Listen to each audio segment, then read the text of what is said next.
friends, actually, Kira and Caroline, who are two members of our SheConnects circle group. So welcome, both of you. Hi. Hey, hi. So I'm going to be asking these lovely, lovely women about their experience of the circle group because I obviously am biased. So it might be easier to hear from two women who've experienced that, and they've experienced it from the beginning, really. So I'd like to ask you, Kira, first. What's your take on the circle group? Like, what have you got from it so far? I think it's a whole combination of things. So one of the things is that it combines quite a lot of things that I wanted to focus on. So it combines the exercise and the exercise that you can access at any point, which really suits my lifestyle because I can never quite do it at the time that it's happening. But it also gives you a really strong support network and a network of women that have lots of different things going on, some things that you can identify with and some things that you can learn from.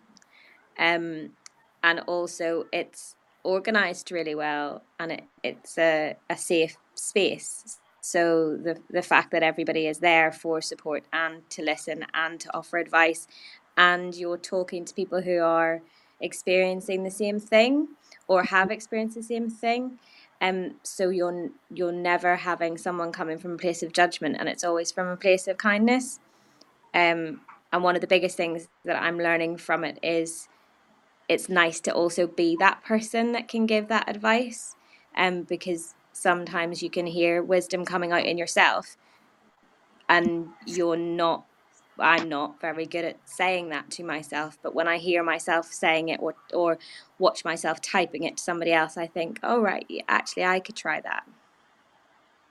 Yes, that's lovely. I think that's so important to remember that I think the thing about groups, I mean, I've worked with groups for about 14 years. There's something amazingly powerful about a group of women that come together, in my opinion.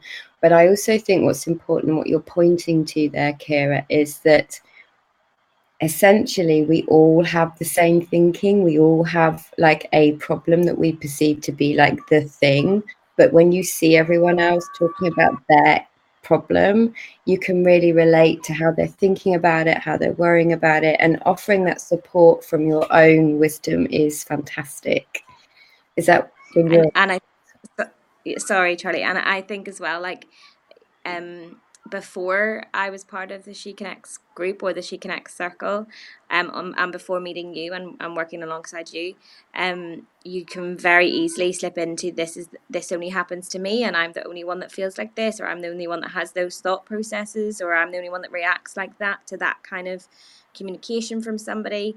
And not that you don't want anybody to experience those things that are difficult, but the fact that there are other people, a lot of other people that do, it gives you that confidence in yourself that you can see other path a bit further than you, and they've made a little bit more progress, and you can see that that's an achievable goal.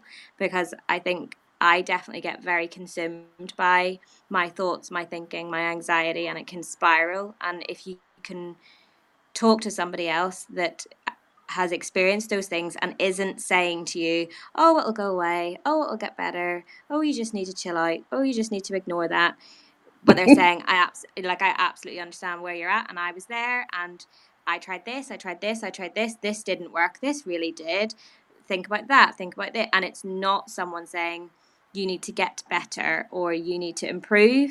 It's like somebody saying, and a group of women saying, you're okay actually how you are, and you just need to break different cycles, and that seems like a more achievable goal.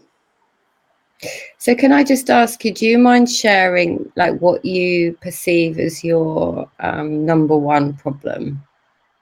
Thinking all the time. Thinking all the time about everything. Thinking that then gets attached to another bit of thinking that gets attached to another bit of thinking, and then becomes a big thought gets a bit out of control. And I'm learning that it doesn't need to get to that big explosive stage and that big overwhelming stage, that a thought can be there, and that's okay, and you don't need to panic about that thought, because the thought will go and the thought will pass by. Not, as you know, saying that I do that, because I don't, but I understand and I can see that thoughts come in and they don't need to do you harm, and they can go. And that's something that I think I'll probably be forever, but I think it's something that I can now see strategies and ways in different parts of my life to adapt and change my thinking.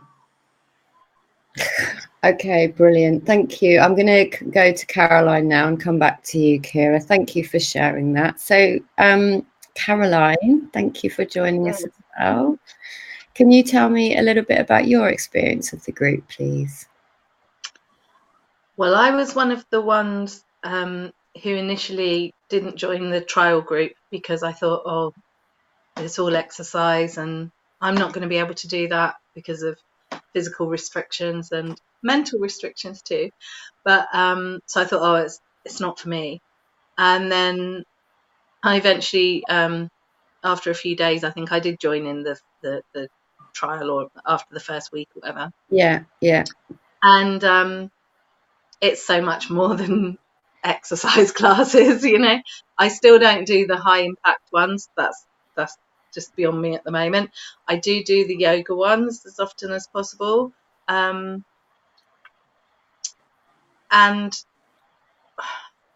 like Kira said, the support in the group, it's so much more than just the exercises. The interview, I love the interviews that you do every month with different guests. Really excited about Jack Pransky. I've joined in with a couple of coaching, things with guests. Yes. Yeah, I really love the resources as well. The three principles, which I know is where you're coming from. Mm-hmm. I of the mind, consciousness, and thought, and I've really embraced that. And I love, you have book recommendations, so I've been reading or listening to those, and you put different podcasts and things on, and I'm devouring it. But it's actually, something clicked. And I know I've posted in SheConnects and the Circle about my, going away to pagan camp with no anxiety or fearful thinking, but it's just such a revelation for me in the last, month, I guess, since the week before I was going, when it really did finally kind of kick in for me, that it wasn't just an intellectual understanding of the three principles. It was something, you call it an insight or whatever, but something changed my, and I've dropped fearful thinking and anxiety. I mean, yeah, there's a little bit sometimes, but my life, I've spent 50 years being crippled by it, of not going and doing things that I really wanted to do because I didn't feel good enough. And when I first joined the Circle group, I was going to Weight Watchers, I was having counselling, I was trying to fix everything. I was trying to fix my brain, I was trying to fix my body. And my counsellor and I agreed a couple of weeks ago that I was, in a position to just let the counselling go. I didn't, and I've deleted my Weight Watchers app. I'm not doing that. And I was one of these who was terrified to let go of dieting, to let go of trying to be thinner, because that's what I've been doing for 40 years. I'm really, really good at dieting, really good at it.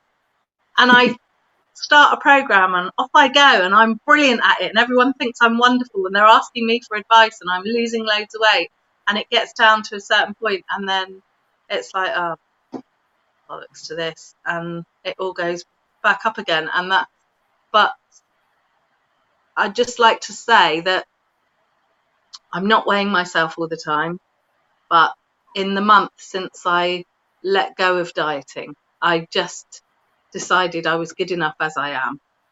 And I'm not going to worry about people seeing my bingo wings, or if the wind catches my top and they see I've got a fat belly, because that's me and I'm good enough and people love me for who I am. And since I let go of that and just tried to go with intuitive eating, trying to stop when I'm not hungry anymore, but not judging myself and not restricting myself, and I've actually lost 5.5 pounds. Where my biggest crippling fear was I was going to, as soon as I let go of trying to tightly control everything, I'd put on, loads and loads of weight. Yeah. But I think feeling enough and accepting myself as I am, it was Jason Shears was one of the first interviews you did, and I've watched that over and over, and eventually, it's kicked in. So and everything that Kira said, the support is just amazing, of women in circle. So Yeah. Wow, that's given me goosebumps, ladies. Thank you so much. So yeah, just to for those of you that don't know about the circle, how it's kind of set out, we do have the exercise and the yoga. So we do have 3 sessions for 3 weeks out of every 4, but that's just kind of like the tip of the iceberg. That's for people who want the exercise part of it, but actually it's about a lot more. So we have resources for recipes, vegan recipes, resources. We've got meditation. So you've got a self-love guided meditation, which I need to do some more of, but I'm not very technically minded. So I'm going to work that one out. I love that meditation. Well, thank you. We have we have one guest interview per month and 1 theme per month. So far we've done stress and body image and the wiser woman, the wiser you, and this month it's around guilt and shame and letting that go. And I also do group coaching a bit like this. So we're all on the screen saying hi. So even though a lot of the women haven't actually met in real life, I think, and I might be biased again, but I think that the friendships that are being formed online are just absolutely wonderful. And that's what gives me the greatest pleasure, is to see those friendships being formed, but to also see that you ladies are, having insights, your behavior and things that have kind of you felt dragged down by or anchored down by are beginning to kind of pop open a bit, like those bubbles that pop, or a little flower that's blossoming open. I know one of you used that metaphor, which I just loved, and that's brilliant for me. That's why I love the group format. That's why I think it works, because you have that support. What else do we have in the group? We have loads. I think, Charlie, you're right. That's one of the most amazing things, that you also are setting up a buddy system, potentially. And I was part of another group that you set up called Fly, and I have made a really strong connection with one of the women who was in that group, because we're very similar, because we have quite similar thinking processes, and because both of us could see ourselves in each other. And we've now started to have extra little check-ins on each other, even though we're not part of that Fly group anymore. We're both part of this group. And so you're building your support network, and we've never met, but I would definitely pick up my phone and ring her at any point, because I know that there's no judgment there, and I know that she's somebody that understands that I'm where I'm coming from. And that's amazing when there's some of these things I don't have that connection with some of my best friends that I've known for years, because I hide this part of who I am, because I don't know how to explain to somebody, and it's not, I'm not ashamed of it, but it's quite a difficult thing to explain to somebody who's kind of together. And not that we're not all together as people, but you're both going from a place of vulnerability together, and that's easier than looking at some of your friends who I definitely assume are like brilliant and all together and know what they're doing. They probably don't, but they don't let that side of them show, and neither do I. So No.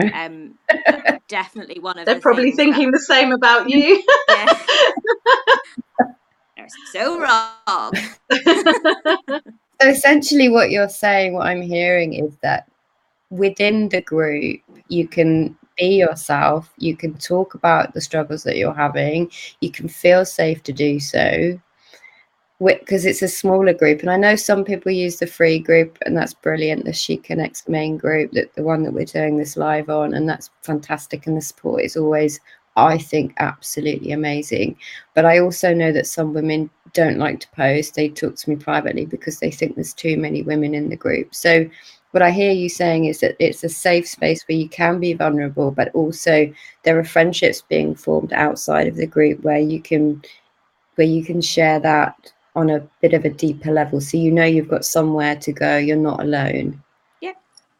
Yeah, I feel that too, exactly the same. Well, is there anything else that you would like to say that about the group, that I don't want to like put words into your mouth? Is there anything else you'd like to say from your own perception? I think knowing Caroline slightly, I think both of us feel like and can say quite confidently that it's a brilliant resource, and that it has allowed us to let go of other resources that we were maybe using that we don't feel like we need anymore, or we need less. And And correct me if I'm wrong, you paying for Caroline. those resources? Yes. Many monies. So I'm saving you money as well. Woohoo! Yes. Great. Oh, that's great. I didn't know that. So tick. What about you, Caroline? Yeah, I mean,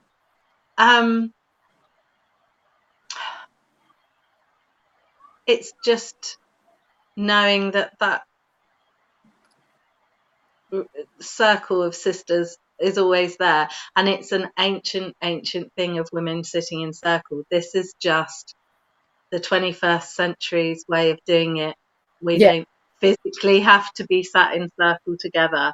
We are our own circle, and it is always there, and there's always women sat there. It's like there's this permanent red tent with women sat in there, and some go and some come, but you can always go in there and sit down, and there'll be somebody there, and you can have a chat. And it's also, I don't want everyone to think it's all about like sharing problems and that as well. We share our joy and our insights and our triumphs as well. It's and it is a safe space to say whatever, and not be judged. And there's almost always somebody who comes and says, been there, or I am there, or whatever. And it's really great to know you're not alone, and there's that tent's there all the time. And you're a big part of it, Charlie. Definitely. But even when you're not there, there's still the support, and yeah, I don't know what else. I'm probably waffling now. Now is the bit where I said to you, you should start doing that to shut me up. I love listening to you too, and I really love everything that you're saying, because I like, believe it or not, to people who are watching this, and thank you for your hellos. I can't see the name of the people who said hello, so apologies to that, but I will come back when we've come off the live. But I haven't actually bribed these women. I haven't. I didn't. What? You said the check could be in the post. I didn't No, know she what they were hasn't. going to say. I didn't script them. I was kind of going with the flow, and they agreed to come into this live, I think, only last night. And for that, I'm hugely grateful. So we'd love to have you in the circle, and you can come in for a 2-week trial, and you don't have to sign up after that 2-week trial if you don't want to. And if you come in now, you've got the Jack Pransky guest interview, you'll have the coffee chat with me, and the possibility chat. The possibility chat is where we come together on a kind of software like this and have like a group coaching call. So yeah, it would be great to have you in there. So thank you to Kira and Caroline. I'm deeply, deeply grateful for you too, and for your time and for your wisdom. Thank you so much. And we'll say Thank you. goodbye. Bye, everyone. Bye.